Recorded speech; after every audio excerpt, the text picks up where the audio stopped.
Hi, everyone. Thank you for joining us. We're going to get started, and I'm going to pass it over to Senator Locke. Thank you so much, Tega, and thank you all for joining us today. We are 3 weeks out from this election and wanted to level set about what's at stake and also offer you an opportunity to hear directly from our finance chair, our campaigns chair, and our candidates and all the grassroots energy and momentum that we're feeling in the districts across the Commonwealth. But make no mistake, Glenn Youngkin wants to buy this election. He wants to buy an abortion ban. He wants to buy a rollback of voting rights. He wants to buy the ability to erase our history from our schools. But we are fighting back, and let me tell you, our democracy is at stake in this election. I know what voter suppression looks like. When I was 18 years old, Mississippi had a system of dual registration. I had to register twice, once at the state courthouse and once at the federal courthouse. And I lived in Jackson, so that wasn't as much of a burden as it was for people who lived 50 miles away or 100 miles away or more from the Capitol. And now Republicans say they have found religion on early voting. But do not be fooled by the foolishness. It is because of Democrats that we have early voting. It is because of Democrats that you can register and vote on the same day.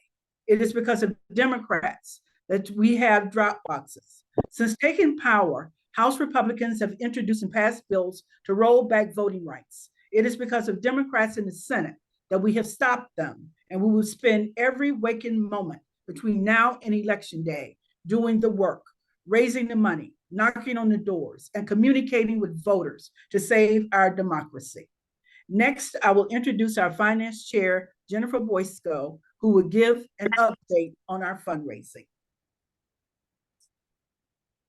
Thank you so much, Senator Locke. I am Senator Jennifer Boysko. I am the Senate Democratic Caucus fundraising chair, spearheading the efforts. And as we are 3 weeks out from Election Day, we want to stress the importance of elections in Virginia for Democrats. You all have seen that Glenn Youngkin has been using his PAC to raise massive amounts of money in order to call attention to his lies about Virginia Democrats across Virginia. Folks understand that he is using our elections as his calling card to get national attention for himself, as opposed to focusing on good government.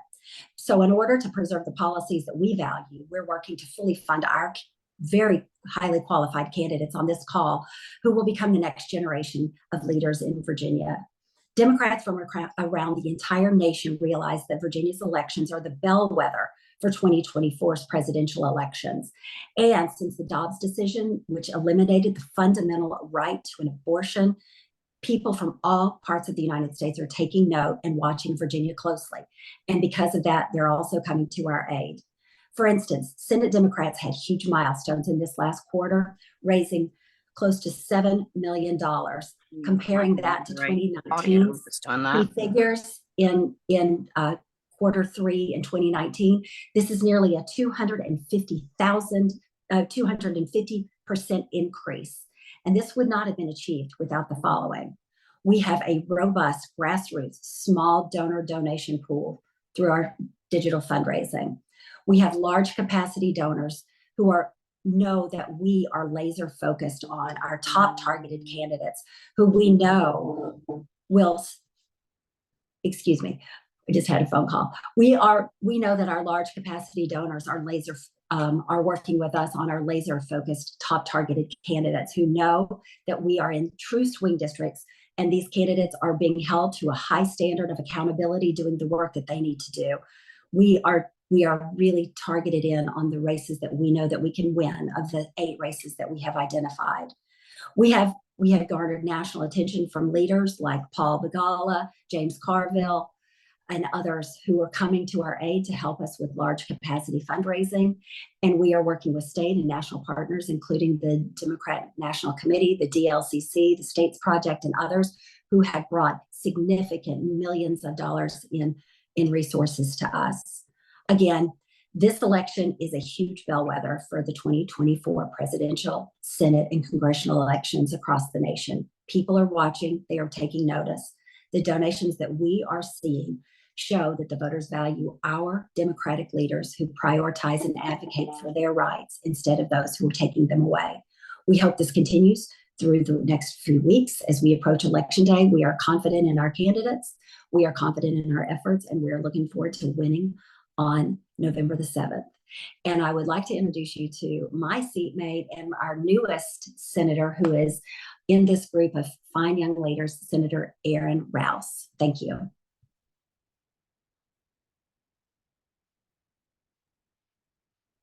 Good evening, everyone. I am having technical difficulties at this moment. Please bear with me. My apologies. I give it back to Tega for a quick second. Awesome. Sorry about that, Senator Rouse. We're going to make a really quick switch, and we're going to pass it off to Senator Monty Mason. That's okay for now. Hey, good afternoon. Thanks, Tega. Good afternoon. I'm Monty Mason in the new 24th district on the Virginia Peninsula. And so we got a 50-50 seat, which we've known from the day it was drawn and been working super hard. 65% of the district I've represented for the better part of the last 10 years, 3 in the House of Delegates and 7 in the state Senate. So, it's been very gratifying. The Senate Democrats held out for a budget that we had focused on to heavily invest in education in so many respects, and we held out for that. And with compromise, as the legislative process takes, we decided to, be a part of a tax rebate, $400 and $200, but got the bulk of the education spending that we were looking for and asking for. And it's been gratifying because as I've talked to people throughout the course of this election, that has been a number one priority. Properly funding our schools, properly paying our teachers, making sure our students and children are safe when they go to schools. Those are the priorities that we have held out long before the election came down to 22 days or a handful of months. Obviously, abortion, women's right to choose is front and center on so many different conversations I've had. An elderly gentleman cutting his grass comes to mind when he tearfully pointed to that on the card. He was choked up. He couldn't talk about it. And that was his issue. So this cuts across all socioeconomic, all gender, all class. And they know that the restriction of a right that exists today is not a compromise, and it is not a consensus position. And so we continue to stand firm on that. My race has also talked a lot about, of course, taxes and all the me being a tax and spend liberal, which has given us a chance to talk about the incredible transportation projects and work we've done on the peninsula. Widening 64 on the peninsula has been transformational. The 2 new tubes that going to Norfolk are going to make life much more efficient for our visitors, tourists, and guests, but very importantly, for the commerce and trade that flows through our ports.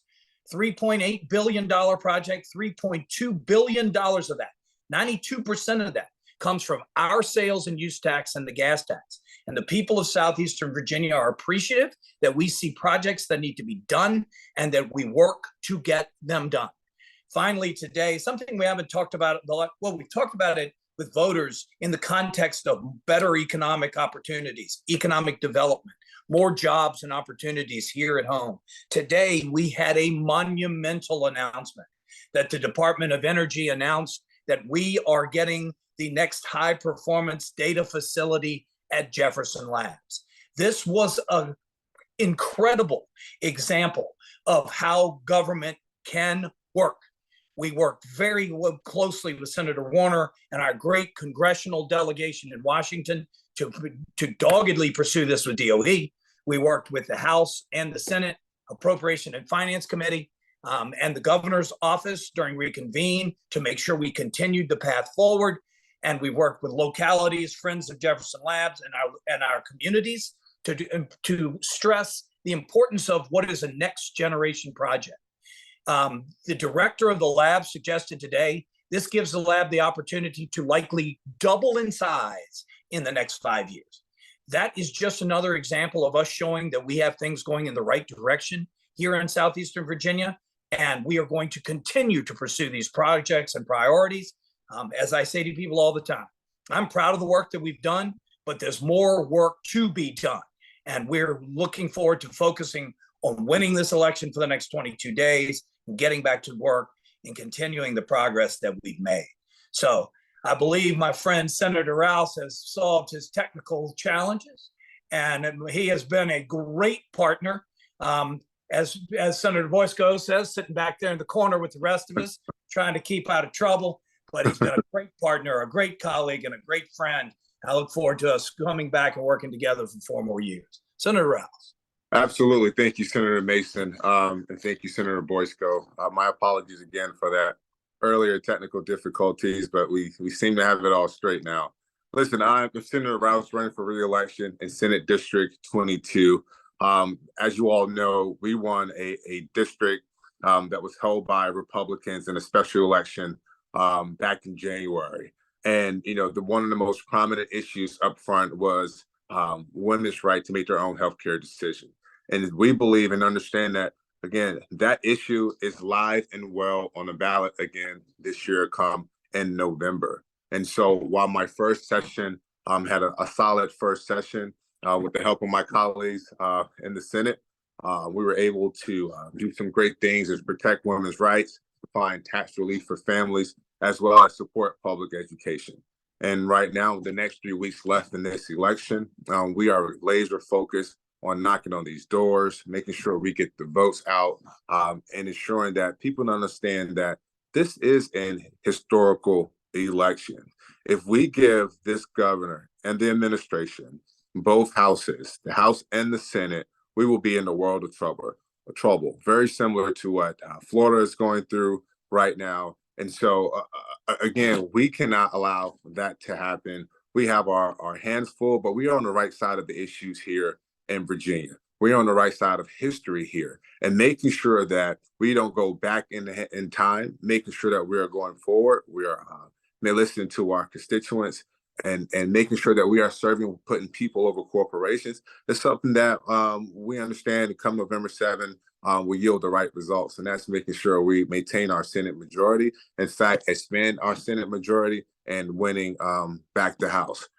I can tell you just from knocking the doors, people are very in tune and excited about what's going on here in my district in the city of Virginia Beach. Not only are they excited to be able to vote for me, they're very familiar with my record of serving on Virginia Beach City Council in an effective manner, finding tax relief, building parks, supporting our teachers and educators as well, and also making sure I was leading the effort and ensuring that the highest pay raise ever for our first responders, including our firefighters and police officers, as well as city staff.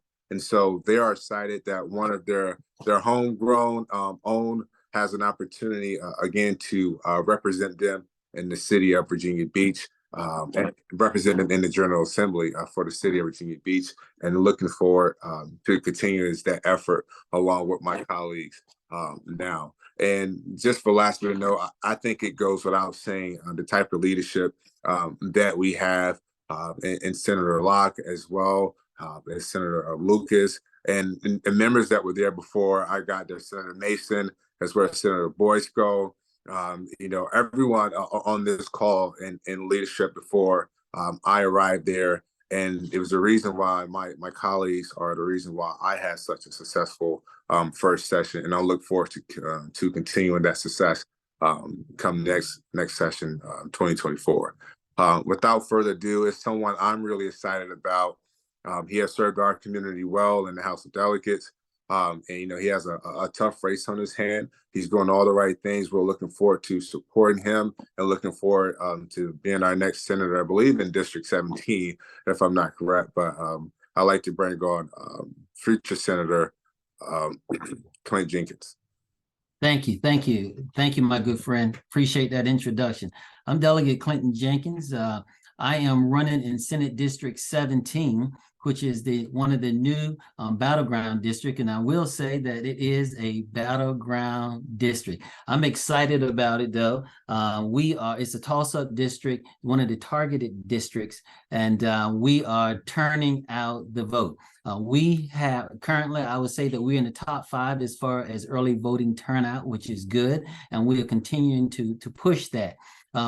But while in the General Assembly, we were very strong and very forceful on making sure that Virginians, over 400,000 Virginians, had health care. and we're going to continue to push that. We're going to continue to push for school funding, not just for teachers' pay, but also for structure and for support staff. And we've been strong on that, and we continue to work to make sure that our school districts in the Commonwealth are fully funded. Also, mental health. Mental health is a big challenge in the economy. We've been working, supporting mental health, getting behind that area, and we're going to continue to do more in that area. So when persons vote for me, those are some of the things that they can count on, as well as the economy, making sure that happens. Now, what we've been doing out here, we've been knocking doors and doing phone banking and meeting people. And one of the things that surprises me is, especially on the far end of my district, on route on Interstate 460, out on 460 and Isle of White, when persons tell me that they have never met one of their legislators before. I'm excited when I pull up in someone's driveway. They say, wait a minute, we've never met a legislator before. You're the first one. And it also excites me that when I get out my vehicle, someone says, before I have a chance to introduce myself, they say, you're Mr. Jenkins. So the word's getting out. I'm excited about that. And persons are being very supportive. We've been in a real hard race, but I will say that we're going to stay positive, and we're going to stay on target, and we're going to do what's right and maintain our integrity and win this race here. Now, one of the things that I would like to see happen is that we do everything we can to support mental health. You can rest assured that I'm doing that. I'm already having town halls and different meetings discussing mental health to try to identify some of the issues and what we need to do to fix some of the challenges that the providers and some of the doctors are coming up against. Not only that, but we're going to continue to push for fully funding education. We got some hardworking teachers out there in the classrooms, and we've got that support staff. And in my district, especially in my district, in the 17th Senatorial District, when you're going down 58, you see some schools that are really dilapidated, that need funding, that need repairs and need upgraded. So you can rest assured that we continue to work hard on those particular issues. The economy. Everybody knows the economy is tough. And I will say I'm so thankful that our Senate colleagues were able to hold that wall and make sure that our governor didn't give over $462 million to big businesses. I'm so thankful that because of that Senate holding that brick wall, they were able to assure that families out there in November will get those rebate checks. And not only will they get the rebate checks, but they were able to make sure that our veterans pensions, they would give some relief on that, and our veterans pensions, retirement pensions, relieve the tax burden on that. Not only that, but for those who are filing taxes and married household, the standard deduction was increased to $17,000. So Senate Republicans, Senate Democrats have done some good work, and Senate Republicans, we're saying get behind us. We're doing some marvelous work. We're standing up for the people, and we're just encouraging people to take advantage of early voting. Go to the polls. You don't have to wait till election day to go to the polls. So thank you all for allowing us to come on. And with that, I'm going to introduce one of my colleagues that I'm looking forward to working with, and that's Joe Griffin, Senate Democrat nominee. Well, thank you everyone for having me on today. I am Joel Griffin, Senate District 27, which represents Stafford, Fredericksburg, and Spotsylvania. I think, unfortunately, in the press, our region is known for the worst traffic in the nation and book bans. So we are going to be focusing on changing that. And I believe that, what we should be known for is that we've been the fastest growing region in the Commonwealth for several decades. We have one of the most affluent African-American communities here in the entire nation. We have access to some of the great resources in this region for those who want to enjoy the Rappahannock River. So we're super excited to be in this campaign, fighting in this race. I'm a veteran myself, representing one of the largest veteran populations in the Commonwealth. In this district would be an honor for me. I'm also a small business owner. across multiple backgrounds, whether it's government contracting, whether it's nonprofits, whether it's the hospitality industry, or whether it's private equity. All of that experience is what I'm hoping to be able to bring to bear in Richmond and add significant value to that experience. I think lends itself to the credibility of what we can do to work across the aisle and get things done. Now, I believe that experience matters, and I also believe that some of the comments that have been made here today are very poignant. We are in the thick of a battle, the battle for the future of Virginia, to represent to the rest of the nation that woman's choice, quality under the law, public schools, these are things that matter. These are things that we're going to continue to invest in. We're going to defend our public schools. We're going to defend a woman's right to choose. And we're going to be doing that every single day between now and November 7th. This past week, I knocked on over 600 doors. I will be out knocking doors. I will be hitting the pavement. I will be on people's porches and in their backyards, having a cup of coffee and house parties and anything else I can do, because we need to make sure that this message gets out, that the campaign that we're running here, the campaigns that are happening across the Commonwealth are going to be to push Virginia forward, not to push us back. So I want to make sure that defending the right to choose, I want to make sure that we put an end to these book bans, and I want to make sure that we are doing this across the aisle. So I'm so excited to say that, I really believe that this district is one that's going to not only help us build on that blue wall in the Senate, but also going to help us retake the House. So every vote's going to matter. We're going to be spending the next 22 days getting the word out, and I look forward to serving as the next state senator here in District 27. Great, thanks, Joel. And I'm going to be taking over from there. My name is Scott Surville. I'm the Senate Democratic Caucus Vice Chairman. I'm also the Chairman of our campaign committee. And I think you all, from hearing from our folks today, you can see why we're really excited about the future. We have a couple veterans that are coming in to replace the 3 veterans that are going to be leaving us. We have a Marine and an Army vet coming in to replace 2 Marines, or no, 1 Marine, an Air Force Colonel, and an Army vet. And we've got Monty Mason is coming back to join us in the Senate with his 12 years of experience. Aaron Rouse brings a lot of local government experience and will be our only, and he really helps. He also brings some athletic talent to our basketball team, which we really need badly if you all have ever seen us play basketball. But Aaron has been a lot of excitement to give us our 22nd seat that we got back in January, where we flipped the first Republican seat in a special election in probably over 20 years. So we have a lot of excitement on our side, and we're looking forward to having them with us.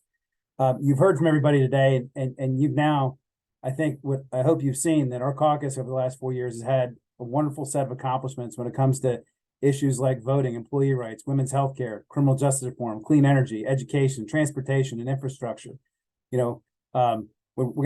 Our caucus helped to get this Long Bridge funded, which is going to be the biggest transportation investment in Virginia. It's going to benefit the entire East Coast. We got broadband done for the entire state of Virginia. $800 million of ARPA money we put into broadband. I'm not going to get into all the other stuff. Senator Locke talked about voting. We didn't talk about minimum wage. We didn't talk about our big accomplishments on criminal justice reform. But I will just point out that we were the top state for business in America during the 2 years that we had a Democratic majority with Governor Northam back a couple years ago. And we've now spent the last 2 years fighting to prevent Virginia from backsliding. And I think Virginians really respect and appreciate that, and they've taken note of it. And so from donating to Democrats, supporting Democrats at the door, the outpouring of support we've seen from people across the Commonwealth as people continue to rally behind us and our agenda shows that we're going to have a lot of success in about 3 weeks.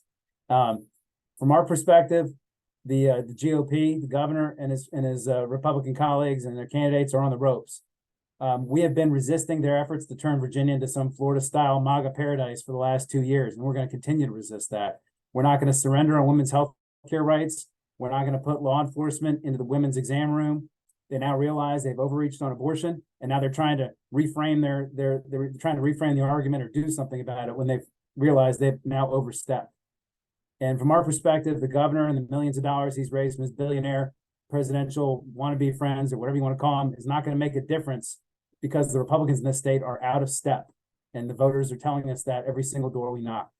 So having said that, we'd love to open this up for your questions that you might have to ask our candidates who are here on the call with us today. And we appreciate you taking the time to talk to us.